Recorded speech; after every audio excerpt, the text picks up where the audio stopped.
আজকে রান্না করব ছোট মাছ, চেউয়া মাছ। এখানে নিয়েছি 2টা আলু, একটা বেগুন, একটা টমেটো। তারপরে যে চেউয়া মাছ কেটে ধুয়ে নিয়েছি, দিয়ে দিলাম।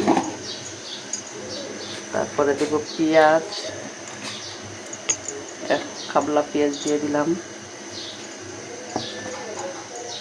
তারপর দিলাম কাঁচামরিচ,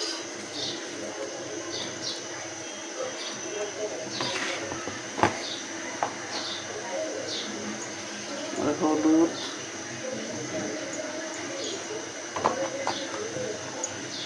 মরিচ,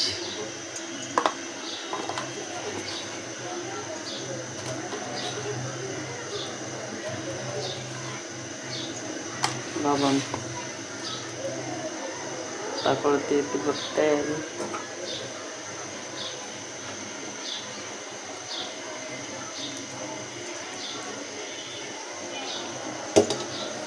এখন এটা ভালো করে মাখায় নিব। দিয়ে দিলাম আবার একটু আদা রসুন পেস্ট, সেটা স্কিপ হয়ে গেছে। এখন মাখায় নিয়ে নিছি। আধা ঘন্টা এভাবে ঢেকে রাখবো, তারপরে রান্না করব। এই যে আমার মাছ আর সবজি, গুঁড়া মাছ দিয়ে একটা কাঁচামরিচ দিয়ে দিলাম, আর একটু হলে ধনিয়া পাতা দিয়ে দেবো। জলটা আর একটু শুকাবে, শুকনো শুকনো হলে খেতে মজা। চালটা বাড়ায় দিচ্ছি, শুকায় দেবো তাড়াতাড়ি। ধনিয়া পাতা দিয়ে দিচ্ছি।